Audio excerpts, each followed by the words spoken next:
are looking live at Pad 39B, where the Artemis II rocket and spacecraft stand poised for liftoff later this week. Good afternoon and welcome to NASA's Kennedy Space Center for our L-2 briefing. I'm Courtney Beasley, NASA Communications Specialist, and I am joined today by our Associate Administrator, Amit Kshatriya, Charlie Blackwell-Thompson, Launch Director, John Honeycutt, Chair of the Artemis II Mission Management Team, and Emily Nelson, Chief Flight Director. We'll be taking questions shortly from media here in the room and through our phone bridge, but before we get started, we will kick it off with some opening remarks from our panel. Amit. Afternoon. Let's see, we just wrapped up our L-2 Mission Management Team review, and the team pulled go to proceed towards the planned April 1st launch attempt. The MMT walked through the usual readiness items, vehicle status, ground systems, flight hardware, and the integrated launch operations timeline. We also reviewed the most recent engineering assessments, program level preparedness, and any open items from earlier reviews, in particular the agency FRR. After thoroughly walking through each of these areas, the team concluded that everything continues to look good, and there are no issues preventing us from pressing ahead at this point.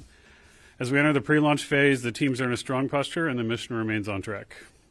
Over the last 10 weeks, the agency has prepared a crewed lunar test vehicle for flight and also restructured the program that it belongs to. This was done deliberately. A crew that understands the campaign flies with greater purpose. A workforce that sees the road ahead holds a higher standard. This flight and the future reinforce each other. This is how Apollo worked, and this is how we will work. Through all of it, this signal of truth and rigor came through clean from the teams working on the machine to the decision makers. Nobody lost focus. Nobody cut a corner. The people in this room and in the control rooms and on the pad and at every center across the agency, you are all instrumental. The skills that you carry, the judgment you have built, the knowledge you hold, these are the things that are in the lifeblood of the agency. This mission is going to fly on Wednesday because you are here. As I said, the vehicle's ready, the system is ready, the crew is ready, and behind this flight stands a campaign. Landings, a lunar base, a nuclear propulsion into deep space, that begins, not ends, with what happens on Wednesday evening. I have complete confidence in this team and the NASA workforce. For everybody else, 53 years ago, humanity left the moon and did not return. Now we go back. The great challenges of the last century will run not in the command centers alone, but in our factories, where the industrial might of free nations built the instruments of progress.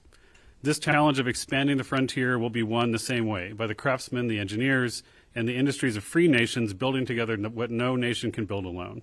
And for all the children watching that are going to watch Artemis II, you need to hear us. An optimistic vision of the future is not naive. It is buildable. So when you watch Artemis II, think about it. When it lands, come and build it with us. With that, I'll hand it over to the launch director. Thanks, Amit. Appreciate that. It is really good to be here in the room with you today. And I think I said this when we came over for wet dress. I said I really enjoy being here because generally it's something big is getting ready to happen. So thanks for all of you for being here today, and thanks for coming along with us on this journey and helping to tell our story. I am thrilled to say that our countdown clock picked up just a little bit ago and began counting at 4:44 p.m. So while many of us have felt for the last several days and weeks and even months that we have a countdown clock and we were moving toward a targeted launch date, now the countdown clock shows that, and we are just about 2 days away from our targeted launch date. Our team has worked extremely hard to get us to this moment, and I am so very proud of the work that they have done. When we went through wet dress, the rollback, turning the vehicle around, getting back out to the pad, and then performing to plan, and really being ahead of plan as we rolled into this weekend. I think Sean mentioned yesterday that we rolled back out on the 20th.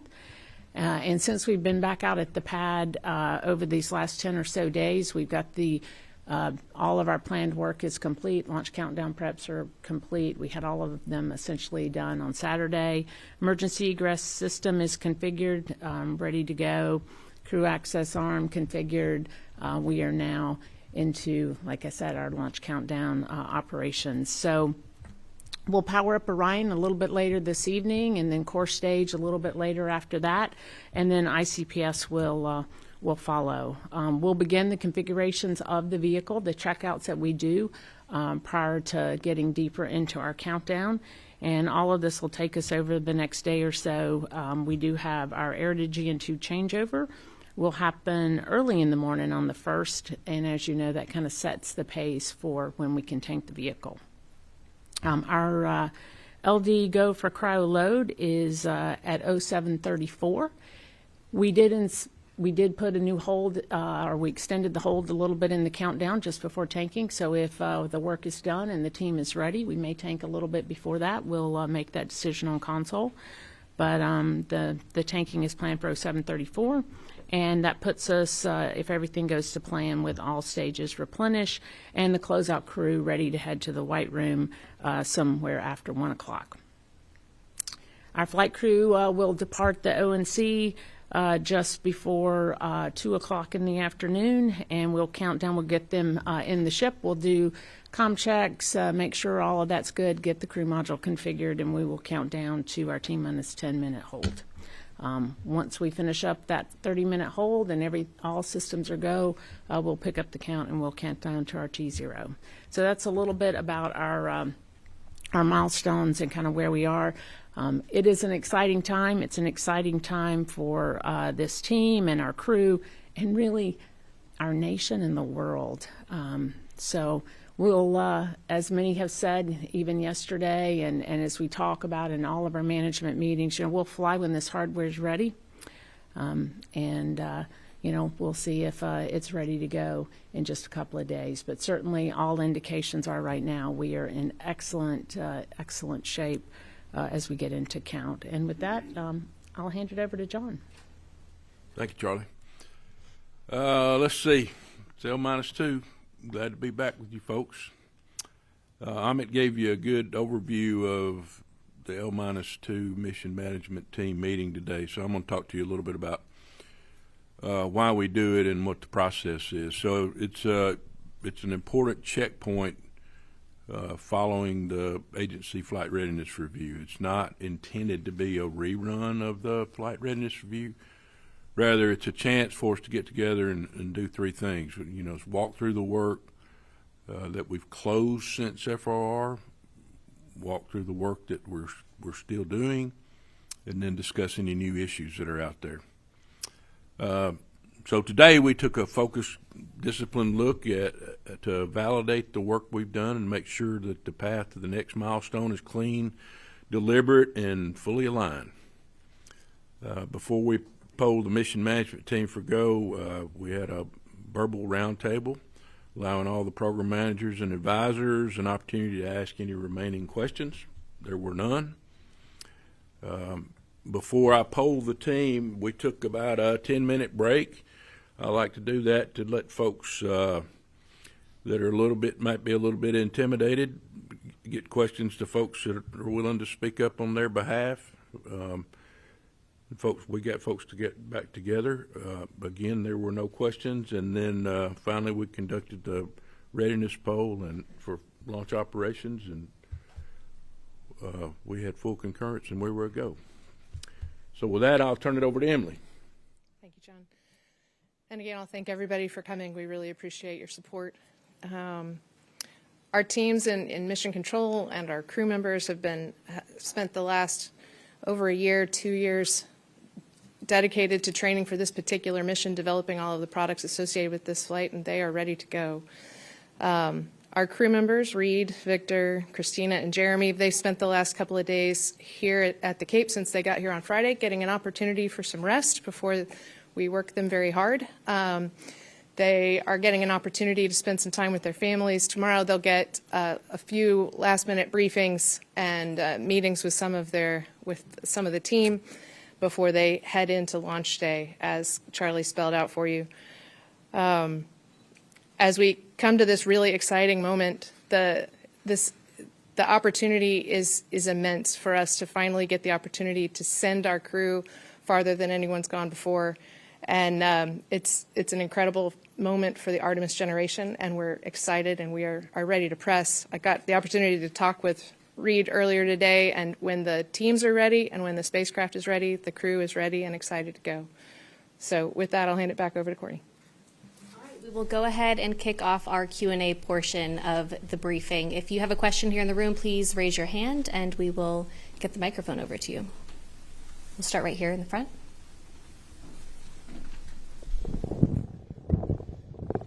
Hi, thank you for being here with us today. And my name is Jim Siegel. I'm with Florida Media Now, and I'm curious about the kinds of cargo, whether it is food or experiments or whatever, that have been loaded on the spacecraft last. And when was that? And if there is a delay in launching for, say, a week or two, does any of that cargo have to be replaced? Thank you. I can take that. So our turnover for our last stow, so we do have a stow in launch countdown. It happens somewhere between about L-30 and about L-24. We have the Avatar that will go in, and of course that is provides us insight into effects on tissue. We also have the zero gravity indicator, and then some other late stow items. And we have 4 bags that are going in, and then certainly if we end up in an extended scrub, then there are changeouts associated with some of that. And that's pretty standard for our timelines. We look at all of our scrub schedules. We have destow and restow ops. Yeah. Thank you. Mm-hmm. Okay, we'll take another question here in the room. Let's go right here. Hi, Ken Kramer, Space Up Close. Thank you. Thanks for all the work that you're doing. It's fantastic. My question is for Amit. Since you mentioned the future architecture a little bit, I'm curious, you guys were planning to do uncrewed test flights of these lunar landers, the human landers, about a year ahead of time in the past. I'd like to know what is the plan now? How is that all going to work out? We still need to make sure we can land robotically with those machines before we decide to commit the crew to them, but we're trying to get early data on the life support systems, the rest of their systems ahead of time, which is why we want to do Earth orbit activity to make sure we can shake that out while they're concurrently pressing towards doing landing attempts as well. So we haven't taken that off the plan. Right now, we're planning on uncrewed landings next year in 27. We're working with the vendors to bring those in. I think that's been the baseline plan for a little while. We think we can hold to that, but again, it's going to depend on a lot of milestones coming up, like propellant transfer, et cetera. So we're working with them to do everything we can to get side by side with them to help them. But we have to land uncrewed before we're willing to commit the crew to a landing mission. Yep. Okay, we'll take one more in the room right here, and then we'll head to our phone bridge. Yes, Frederic Castel with France 24 Television. You mentioned that the crew was resting with a family. Is there something similar, like the beach house they had in the past, have been to the beach or something of this kind? Thank you. Yes, this evening they'll get the opportunity to have dinner with their families at the beach house. So they've gotten to spend most of today with their families, and tonight they happen to be at the beach house. Okay, we'll head over to our phone bridge. Our next question is from Bill Harwood with CBS News. Yeah, hi. I've got a really trivial question for Emily. A lot of folks are calling this a 10-day mission, and the flight plan that I've seen shows it a 9-day, 1 hour, and 40-something minute mission. And I just wonder if you'd set the record straight. Do you round up 9 days, 1 hour to 10? Or should we be calling this a 9-day mission? Thanks. So we're going to keep calling it a 10-day mission. In general, though, if we launch on the 1st, we're going to land probably on the 10th. I don't want to dare the space gods by trying to say I know exactly what's going to happen and exactly how the burns are going to go, because obviously things change in flight. But yeah, generally our planned launch for a planned launch on April 1st, we come down on April 10th. So if you just do basic math, that's maybe not a whole 10 days, but I'm going to round up. Okay, our next question is from Christopher Mick with Hudson Star Observer. Thank you so much for taking my question and for you all for your time today. I just had a couple follow-ups, I think, that were mentioned at the briefing yesterday. I think Dr. Glaze mentioned about some outstanding medical equipment that needed to be secured at the different kind of abort locations, and that was ongoing. And then just maybe with Charlie Blackwell Thompson, maybe to follow up on just if there's been any update on some of the comms issues that were happening before. Are those kind of ironed out and working well? Were you guys able to get that? Yeah, so actually this is a wonderful, this is why it's great to be in America, because we're literally during this presser like, sorry, your question got walked on because there's another launch going on right now. We all looked at each other like, I don't think there's earthquakes in Florida. It's definitely a launch. So anyway, we have to wait for the boom too, but I don't know if that's coming down. The boom will be quick though. Can you repeat your question online? I think we're clear now. Okay, yes.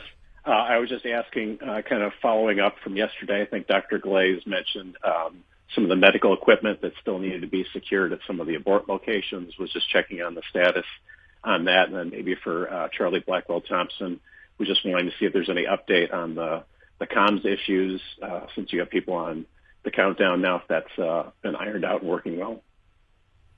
Okay, I'll take the first one. Yeah, one of the actions we took from FRR, I think this is what you're referring to. There's also some late stow medical kits because we want to make sure we maximize the efficacy of those. I think that's maybe in the last 4 bags, but typically we add those things late. We also did want to make sure that our transatlantic abort regions had the right equipment just in case we had to divert and during one of those longer abort scenarios. And so we did. JD Polk and our health and medical team has been in active negotiations with a lot of our partners on the other side of the Atlantic to make sure that those facilities are ready. That was an action coming out of FR, and that was closed today. We're holding open maybe a signature or two, but separately we have made contact with all those facilities, understand their capability and procedures, and they're ready to support us. So you want to take the other one? Yeah, I'll take the one on the comm. So we've done a number of things relative to the comm system to make sure that we're in the best configuration that we can be in.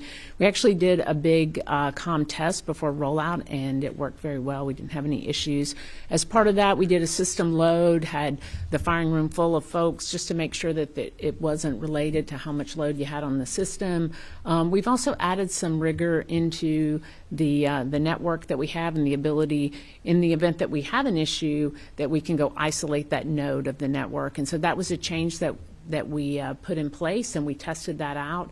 And so when it comes to the communications issues, each and every one of the items that we have found that have contributed to comm challenges, all of those have been addressed. And so based on what we know today, we expect to have nominal comm throughout the countdown.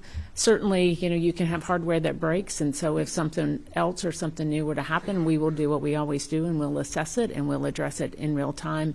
And then also during wet dress, we did utilize a contingency procedure that we have for utilization of radios within the Launch Control Center for certain types of operations until you could get comm fully functional again. So I think we're in a good spot relative to comm, but there has been significant work on it over the last several weeks.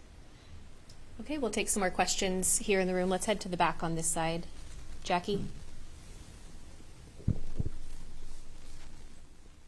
Hi, thanks for doing this. A quick question for Mr. Honeycutt. I just wanted to know were there any details you could share from the meeting today about specifically what items you were discussing? And then I know you mentioned in a previous news conference that not all decisions have to be unanimous and you have the final call. I was just curious if you've run into any instances yet where things haven't been unanimous. Well, the only ones that I can recall that were not unanimous was when we were working, when Charlie brought some MMT things to us during the sim. They were only sim related, but none of the other stuff, it's been pretty smooth. What was that? What was the first question? What closeout items you discussed today during the meeting? They were pretty easy. Amit mentioned one of them relative to getting a signature on a piece of paper, so we're carrying that open. We got some work going on with one of our remote satellites to get the mechanism that tilts the satellite repaired and getting it back up and running. That work was ongoing while we were in the meeting, so we'll get notified later on. I'm pretty sure that got worked out. We talked a little bit about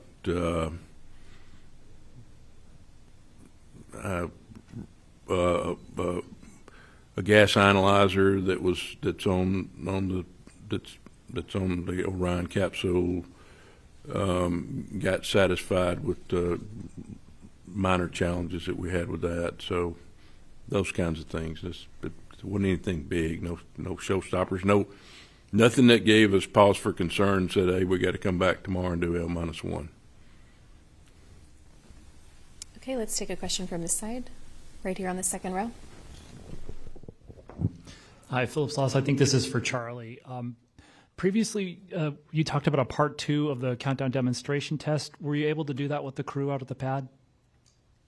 So part 2 of the countdown demonstration test was intended to be a walk down of the emergency egress system and just a refresher. We are doing a refresher with them this evening, actually, in a briefing format, and they have been back out at the pad and have had an opportunity to take a look at it. But in terms of calling it a CDT Part 2, we did not do the CDT Part 2 procedure, but we certainly will be covering the material with the crew tonight just to make sure that it's exactly as they remembered it and they have had an opportunity to be out at the pad. Mm-hmm. Okay, let's come up to the front up here.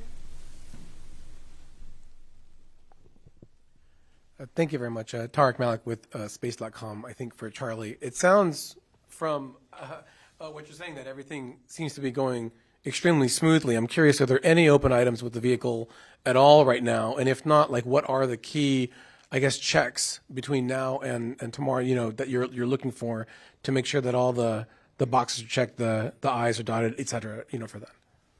It's a great question. This pad flow has gone extremely smooth, and we have been on plan or ahead of schedule or the whole entire time. And so we essentially were able to pull in our launch countdown preps by an entire day. And it worked out great because we finished up most of our work on Saturday. We were carrying one weather day. This was intended to be a 12-day pad flow, one weather day. And we when we finished the work up by Saturday and we're sitting on this weather day, it happened to be on the day where we expected bad weather, so it gave most of the team, or a good part of the team, an opportunity to take a breath, get ready for launch countdown. So that has all gone very well. In terms of constraints, I've been in this business a long time, as many of you know, and I've been through a lot of launch countdown pre-test briefings. And we had our launch countdown pre-test briefing on Saturday. It went a full 3+ hours, a very thorough review. And out of that, we were tracking exactly one constraint, one. It was on the LH2 flare stack on the pilot light. And we have 3 of them. We need one to light the flare stack. But we wanted to have full redundancy going into this countdown, even for something as small as the flare stack. And so I'm happy to report at this time that we were able to find the issue with that and correct it, and we are 3 of 3, and that paper's closing.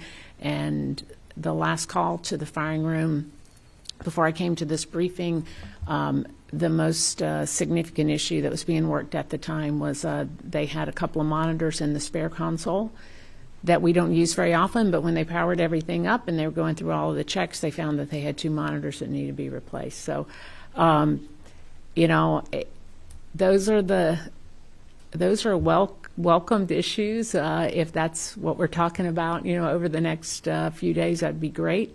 In terms of what's coming up, I mean, there's a lot of vehicle checks coming up. So, we've powered all these vehicle elements up. We've checked them out. RF's been checked out. We've done commanding during wet dress with the flight control team. I mean, wet dress is as close to launch as you get without it being launch day. And we had a very successful wet dress. So in terms of what am I watching? Well, I'm watching everything, all the way until we get to tanking and then all the way through tanking. So every check is significant when you're in launch countdown, but I do feel good about where we are based on having a good wet dress and knowing that all of these elements have been powered up during the pad flow. They've all been checked out and maybe not quite put into the launch configuration exactly, but they've all been checked. So, Okay, we'll take another question on this side, right here. Yes, Bert Dicht from Ad Astra Magazine, National Space Society. A question for Emily. At a previous news conference, it was mentioned that 25 years of operations in low Earth orbit doesn't really prepare us for going to the moon. So I'm just wondering, what types of additional things have your mission controllers done to prepare? And I'm sure looking at Artemis I, but does looking back at Apollo data offer any guidance or insight? Absolutely. So Artemis 1 is, of course, a first step there. Some of the lessons that we learned there, just the navigation in the vicinity of the moon was a little different than what we expected, so we had really great learning there.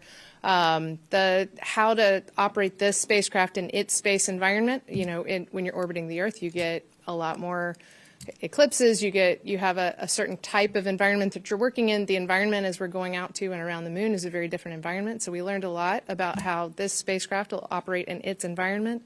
And then, yes, we absolutely refer back to what the generations, the shoulders that we're standing on. We've had in preparation not only for Artemis II, but also for the lunar landing missions, for the opportunities to walk on the surface, for all of those lessons learned. We go back and we chat with the leaders of those missions on as often as we can get them to come back and talk to us, because we don't want to learn again a thing we've learned in the past. There's too many new things to learn, and so we want to make sure that we've incorporated everything that they've learned as to the extent that we can, and be able to go and explore new territory.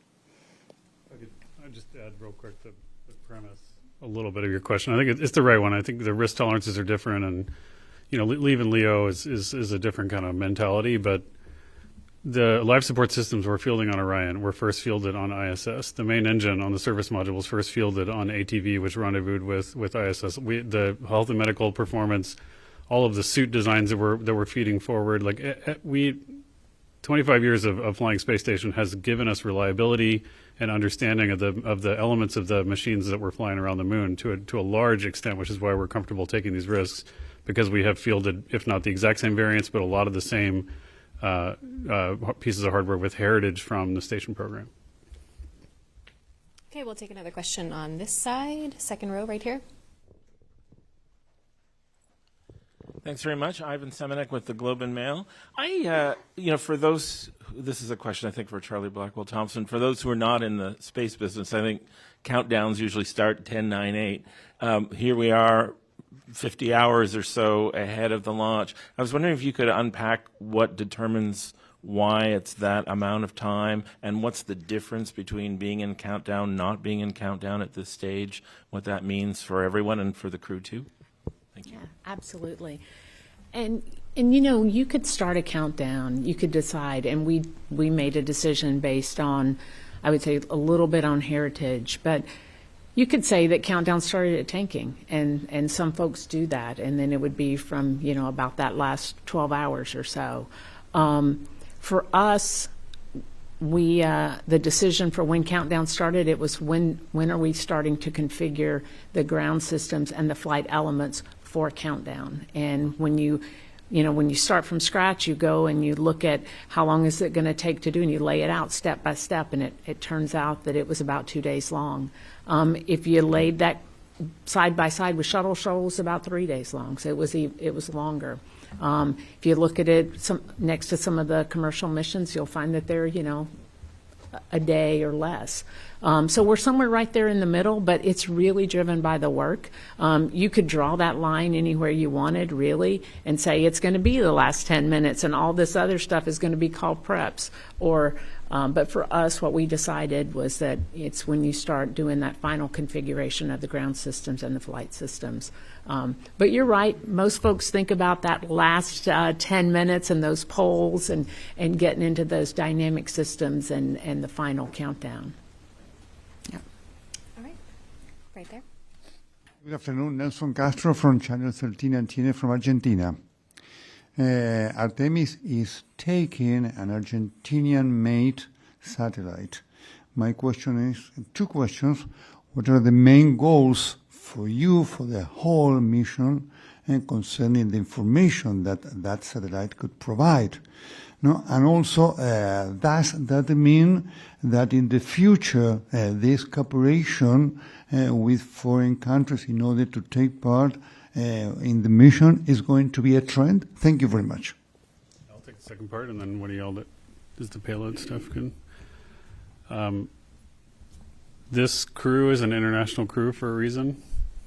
Our cooperation will one of the for the previous question, one of the most amazing things about Space Station, I think the most amazing thing was the partnership that was developed to operate that machine. We, as I said in my opening, we're going to need the free nations of the world to collaborate to build even more ambitious architectures as we expand our range of action throughout the solar system. There's no question in my mind. It's a partnership is fundamental to that, and we're very, very proud to be flying with an Argentine payload on this mission.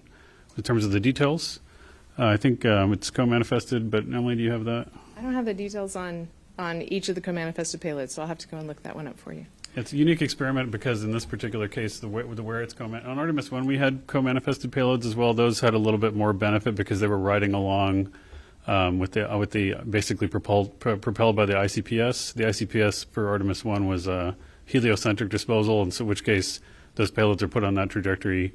In this case, we're doing an Earth disposal of the ICPS, and so unless the hardware has some propulsive components, they pretty much they're going to be coming home with that. But that doesn't mean you can't do interesting things with the payload as we go forward. So in terms of the actual details, we know that our exploration operations office has been collaborating with them to make sure that they are loaded. We held extra time in the plan so that we could provide additional accommodation in the stage adapters in order to do it, and our partners delivered the hardware on time. And if it succeeds, we're very hopeful that it does, but the success of those CubeSats is also not integral to the success of Artemis II as a test activity. But every chance we send mass to space, we want to take as much advantage of any extra room we have. Okay, we'll take our next question on the phone, and then we'll come back here to the room. Our next question is from Marcia Smith with SpacePolicyOnline.com. Thanks so much for taking my question. There was a powerful solar flare today, and I had a couple of questions about that. I'm not sure if it's Ahmed or Emily or who would answer it, but I'm curious as to how much advance notice NASA had of the solar flare and whether or not that matters in terms of planning for the rest of the mission, and what would happen if this intensity of a solar flare happened while the crew was out there. And I gather it's not going to have any effect on this mission, or you would have mentioned it already, but I did just want to ask. Yeah, so Marcia, it was today, but UTC, it was actually last night. It was the flare. We were just talking to Joe Westlake before we came over here, and we talked to her a little bit before that. We're not expecting the CME to cause any effects. There's going to be a light kind of G2 level event in the southern hemisphere. It should dissipate by the 31st in the evening, I think is what Joe said. So we're not tracking concerns for the mission in general. We do have solar weather constraints for launch, depending on the sensitivities of various avionics as we go. So we watch those as we go. We have some of the best teams in the world, both at Goddard and at NOAA, that are watching those things all the time. The Space Radiation Analysis Group reports directly to MCC Houston. We also take advantage of the NOAA SWPC group to go and do the monitoring for us. Of course, we have an incredible telescope staring at the sun all the time. I always give the Helio guys a hard time because I'm waiting for them to tell me when and exactly they can predict these flares to occur, because I really, really want that. But again, what we have is pretty quick notification and observation of these events. We can quickly triangulate the direction of any mass ejection and see if it's going to impact the mission. In terms of in-flight radiation response? One of our test objectives is actually to set up the radiation shelter, so we'll be doing that anyway, even without a radiation event. But basically, we've got a section of the spacecraft that we would set up, and the crew would stay in that area until we gave them the all clear that the radiation event had passed. Sort of like what we do in LEO if we need the crew to shelter there as well. The only thing I would add is that we do have LCCs on space weather, and those are monitored by our launch weather officer and reported just like any other weather constraint. It starts at tanking and goes down to 6 minutes. Okay, we'll take another question in the room right here, third row on the inside.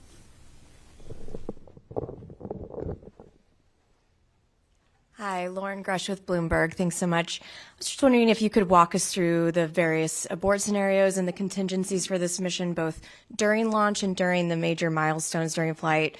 For instance, is there a contingency plan if there's a technical issue during the ProxOps demo, for instance? And are there any portions of this flight that really just cannot support an abort or a contingency? Thank you. You go ahead. So let me do the ProxOps one first, because that one's fairly straightforward. If we run into any issues, then the crew is just going to begin to back away, and we'll separate the Orion from the ICPS and continue on with the mission. So that one's fairly straightforward. It's a really good demonstration for us to get. Again, building blocks for future missions, we really would like to get that rendezvous, but if we, for any reason, have technical difficulties, it's a pretty straightforward call to be able to back out of that one. In terms of aborts throughout the mission, if we have an issue with the launcher, we've got the ability to either abort into the Atlantic or we can abort into the Pacific, which we would call an abort once around, because you get almost all the way around the planet. And so pre-launch, we'll be monitoring the weather in all of those locations so that we can best position ourselves to keep the crew in a good config if they ended up in one of those situations. Post-launch, we will spend the first day evaluating all of the critical systems on the spacecraft to decide whether we're go for TLI or not. If we decide we are not go for TLI, then we can start setting ourselves to come back from the high Earth orbit, which I don't really think of as an abort. That's more of an alternate mission, because we'll be very deliberate about that. That's not a situation that we'd need to rush. We would go figure out, is there anything else we need to do while we're in high Earth orbit, and then we'll head home. Once we hit TLI, from there you can abort to come home, but you get very rapidly to a point of diminishing returns where you're not going to shave that many days off the mission. After about 24, 36 hours after TLI, roughly, don't write that down, you really don't get a whole lot out of the abort, because it's not like you just turn around and come straight home. You're still on a trajectory that needs to make its way back to the Pacific. And so, and in almost every situation, when you're doing a risk trade, the risk of a highly dynamic burn versus a free return trajectory where we use the gravity of the moon and the Earth to get ourselves back for free, that's almost always you're going to err towards the free return trajectory, because it's a much less dynamic situation. So unless you're in a very time critical situation, you probably don't want to take the risk of the abort. Does that answer your question? Did I miss any of it? Okay. Just to be precise, I mean, that you have abort coverage. Your fastest abort is around the moon rather than turning around and burning for home. That's important. But I mean, we could probably spend several days talking through every other system level contingency, but this is one of the things that we obsess about. So. Okay, we'll take another question. Back row right here. Hi, excuse me. Sorry about that. Hi, everybody. Greg Poloni, Spectrum News 13. Is the second a viable launch option? Is there enough turnaround time to be able to have the second? The 45th said in the forecast today it's a 48-hour turnaround. Do you guys see the second as a viable option if there is something does happen on the first? Yes, I'll take that one. We have launch dates that are the 1st through the 6th. They're all available to us. When we added the 1.4 million gallon hydrogen sphere, that was the driver in Artemis I, the reason that we had to do a 48. So it is certainly available to us. Somewhere in those days, we set up for 4 launch attempts across that set of days. Somewhere in there, you do have to do a 48, though, because you have to go replenish locks. Okay, let's go second to last row back here. Excuse me. Thank you. Carmen Fuentes, WHNT in Huntsville. So I know currently the Wednesday weather conditions show 80% favorability, and I know you talked about all the systems and vehicles being good to go. Something NASA can't control is the weather. So if it stays at 80%, does that mean we'd still be go for launch? And at what point, if it were to drop below 80%, at what point would we consider maybe holding off to the next day? So what happens with the number there with the 80% is we have a set of criteria. Some of them are standard range criteria relative to lightning and other things, and some are specific to our vehicle, like winds and that sort of thing. So our launch weather officer takes all of those criteria, and so when they give us a percentage, that 80% is that there's an 80% chance that we are going to be an acceptable criteria across all of them. But if we're in violation of any of them, then we're going to wait it out. I'll give you, and Mark Berger, who's our launch weather officer, he'll be here tomorrow, and he can certainly talk all the weather in detail, but I'll give you my opinion on the weather. So we have a 2-hour launch window.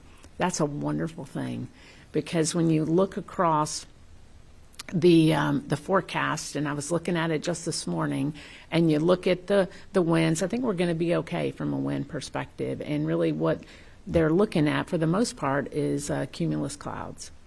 And so, I imagine that over the course, can't guarantee it, but over the course of a 2-hour window, weather can change and things can move around. And so, when I see an 80% chance of go and a 2-hour window, I feel pretty good about our chances.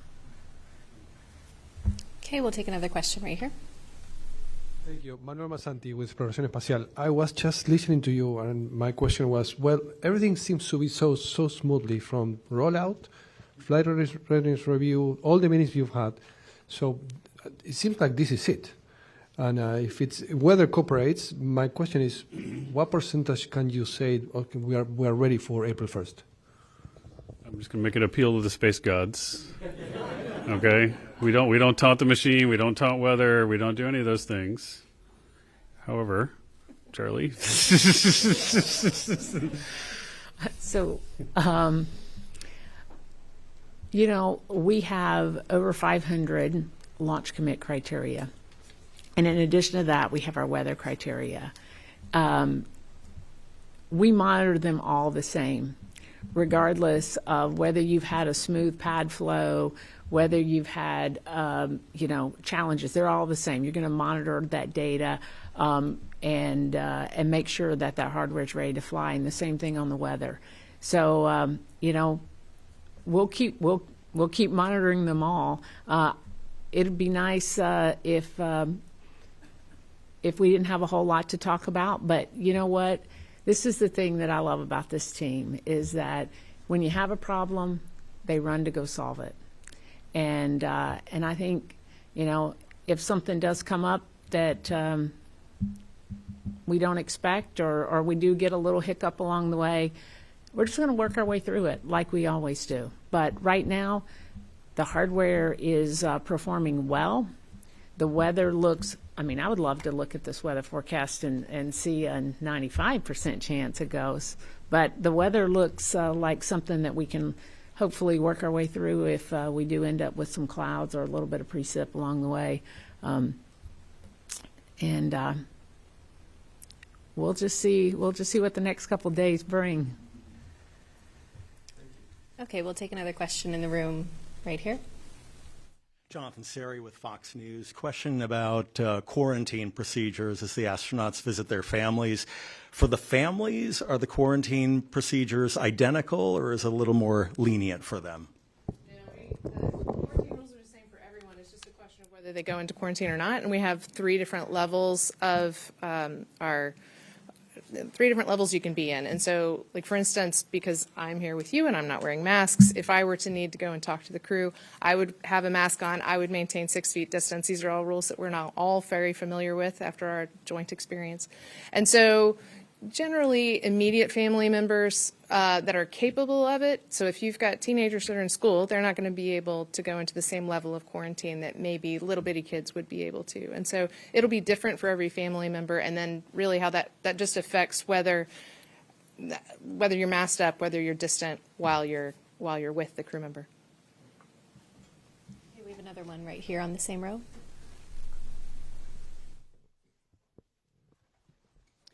David Denault with About Space Today News. My question, you mentioned that the best way to return astronauts is to go around the moon trying anything else. Yesterday there was talking a little bit about the spacesuits that have a 6-day lifetime. What would trigger the astronauts to go into those spacesuits and survive? What would be the examples of what would cause that. Clarify the. So, as Emily said, we have basically continuous abort coverage through the mission that starts from when we light the det cords to when we basically are back in the water. At some point, so each mode. So, like we said, we have S-on aborts that take us to different landing sites. We can abort to orbit. We can abort to lower orbital altitudes, and then contemplate that. We can do second revs of translunar injection orbits if we want to. So we do all those things. What I was pulling on earlier was after you commit to the moon, there are direct abort options where you can turn Orion around and fire the main engine and bring it home more quickly than if you were to proceed along free return. At some point, there's a knee in that curve, and it's faster to go around the moon than it is to turn around. Plus, it's safer because you have more confidence in the dispersion of the trajectory as opposed to doing a big burn when you're far away. So that's thing one. The 6-day thing you're mentioning, I believe, is we have in the program for a long time had a requirement. It's not something we rely on, but it is a crew survivability augmentation we made to the vehicle that allows the crew to stay in their pressure suits for a long period of time, and that would typically be triggered by a loss of total cabin pressure. We do have some cases where you'd have, if you had atmosphere, if you had a combustion event or something like that on the vehicle, you want to take some time to clean it up, in which case we put the crew in that and those suits. That provides essentially a closed loop, hermetically sealed way for the crew and their suits to be in communication with the raw commodity of the life support system, so they can scrub CO2, they can breathe down O2, but they don't have to be in communication with cabin atmosphere. We would use that if we needed to, but again, that's a pretty far out case in terms of the risks that we're accepting, but we do have that available if we need it. Okay, we'll take a question on this side. Right here.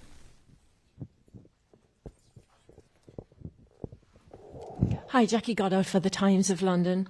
So we know the vehicles are looking healthy and we know the weather may cooperate, but the gremlin in the mix is often the tanking. And I wondered if you could take us through what your confidence level is that this time we may not see the hydrogen or the helium being that gremlin, what's been done to try to preempt that being the case again. Thank you. Yep. Yeah, so relative to the check valve on the helium supply to the ICPS, the upper stage tanks, we've pounded that one flat. We found a design flaw in the check valve, and we worked with the supplier and the contractor to go fix it. And then the ground systems team here did extensive testing on the check valve in the environment like it sees at the launch pad. And so we've got a high level of confidence that we've got that one knocked dead. I know folks are worried. I think people in the general public worry about our hydrogen problem. Obviously, we worry about our hydrogen problem, but it really is just a hydrogen problem given the fact that it's such a small molecule. But the team did a really good job of removing and replacing that seal at the pad. They don't have the fault tree totally closed out on that. But I think we're on a good path, and I think they're understanding of where we are relative to the quality of the seals, how long the seals can stay in that mated configuration without us having to worry about them. I think we're in really good shape for the QD on the helium side and for any LH2 leak. We had a leak on.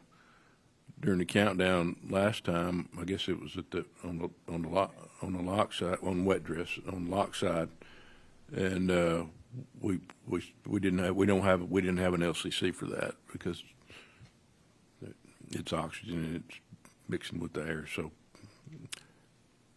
we fixed that while we were back in the VAB as well. Charlie, you want to add something? Yeah, I was just going to say on that ICPS helium QD, it's in work right now. We don't wait till launch to use it. I mean, we press those bottles that are on board the ICPS. We use them for RL10 conditioning and purge, and we also use them for pressurant as well. So we have those in work every day. So we don't envision that, and as John said, we worked really closely between the SLS and the EGS team. Feel like we got that design change that we made there with the seals has been well tested and has been performing well on board the ship. So, and the only thing I would add on the hydrogen is we had a great wet dress rehearsal relative to those seals. We changed them out at the pad, as you all know. Probably had the best performing seals and the lowest leak rate that I've ever seen as part of the Artemis campaign. Performed really well, and then when we roll back, we provided some strain relief for the flex hoses that are in the tail service mast, just to make sure that there was any kind of load that was imparted on that QD during the roll. Those have since been removed. It was never intended for them to be in place for launch, but it was just to provide a little bit of relief as you rolled. All right, we'll take another question. Let's go to the back of the room. Hi, Andrea Leinfelder of the Houston Chronicle. The Artemis II crew doesn't like to talk about breaking the Apollo 13 record very much because they'll say that that's not very important to them. But I'm curious, what is the distance from Earth they will go if they launch April 1st? I know it changes by day. And is it important to any one of you? Are you guys secretly hoping to pass that record? So I happen to have the number for April 1st. The max distance from Earth is going to be 252,799 statute miles, which, yes, is a little over 4,000 miles farther than Apollo 13. I would say, at least for me personally, no. You want every mission to keep exploring and keep learning new things, and getting farther from Earth than we've ever been before is a fun statistic, but there are a lot of other things we're going to learn on this mission that are going to be a lot more exciting for me, at least. It's not important to me. I mean, I told you guys a few weeks ago, my main thing is hitting that entry interface right down the middle and getting the crew in the Pacific Ocean safely. That's important to me, which means everything else worked great or okay, right? Okay, we'll take another question here in the room at the front. Hi, Paul Brinkman with Aerospace America. And a follow-up on the seals. I mean, our readers, I think, might be interested in, like, what did you fix about the seals, and is that a permanent fix? Like, you believe that won't be, that those seals in particular won't leak anymore? And then, I mean, I know you can't predict that, but, and then also, those seals have been there since the rocket, since they were traded out on the pad. Do you know how long they can stay in there before they need to be switched out again? Well, that's why I wouldn't really be in 100% with you, because if we're still in the middle of those tests, right? So, you know, it's a Teflon seal. Teflon has a tendency to creep when it's under load. So you start putting two and two together, right, and say, okay, well, how long can it be? So we're in the middle of running those tests. We don't believe so far that we're going to have that issue given this short period of time. Because if you think back in the past, for Artemis I and even for Artemis II, on the first buildup of the configuration, we set for a pretty good while, 10 months, you know, in the VAB with it in that configuration. So you can go ride it if you want to, but I mean, we're still trying to get through that. That's why I'm kind of reserve the right till we close out the fault tree. And we're learning more, right? I mean, same seals are used during Apollo, used during Shuttle, now during SLS, but the geometry of the seals has been slightly different. We've been riding more on the Teflon than we have metal on metal in the past applications. We've done, you know, bench level testing on creep rates, and we think that this may be not the dominant mode, you know, in terms of that cold flow of the Teflon away from the sealing interface.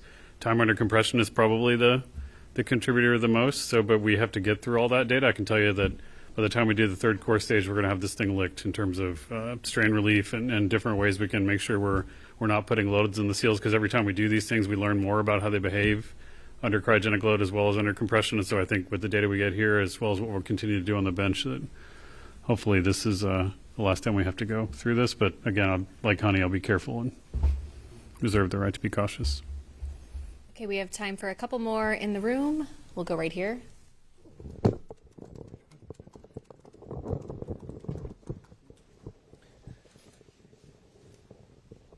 Yeah, just as a follow-up, I'm just kind of curious, did we ever figure out the window for splashdown, the time we might look at a return? Yes, for an April 1st launch, on April 10th, we'll be coming home in the evening Pacific time.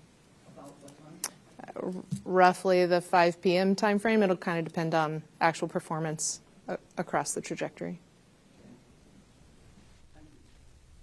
Okay, we'll take our next question, second to last row in the middle, right here.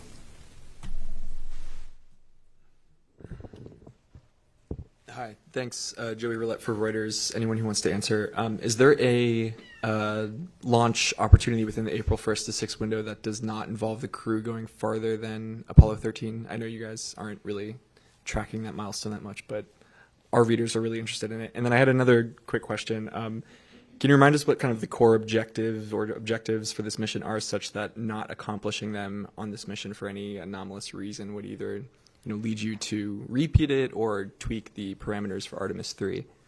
Thanks.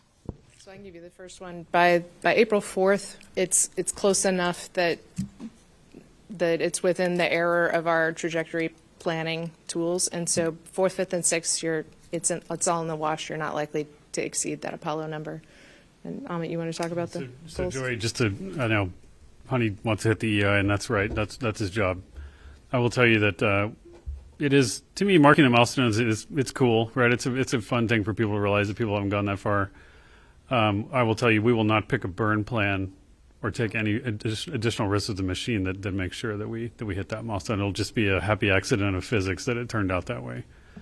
If in terms of what the test objectives we've lined out, one of the instrumental kind of viewpoints of thinking about the campaign as an integrated set of test objectives, that it allows you to answer that question pretty crisply.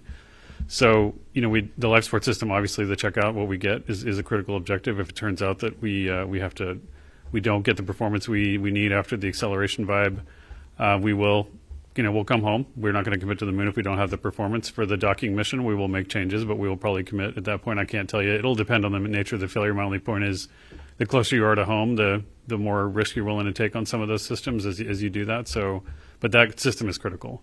The integrated performance of the launch abort system we're going to get as we go uphill, making sure those signals work the right way.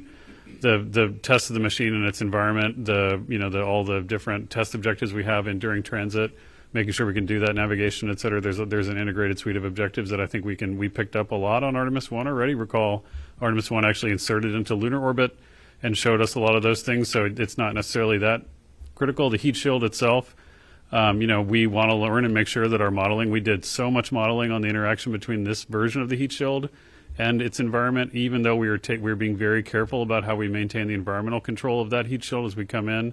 We will still learn more about our modeling and make sure that, the fixes we made for Artemis III. So any kind of entry that puts load on the heat shield in different ways will help us parameterize the kind of integrated aerothermal and material environment that we're witnessing. And so there's a lot that we are going to learn on the flight, but I couldn't tell you today that if we didn't get a particular objective, that means we'd have to do free return again. All right, that's all the time we have for today. Our final mission status update will come tomorrow at 1 p.m. Eastern, so we look forward to seeing you then. In the meantime, you can always stay up to date on all the latest mission and news at nasa.gov. Thanks for joining.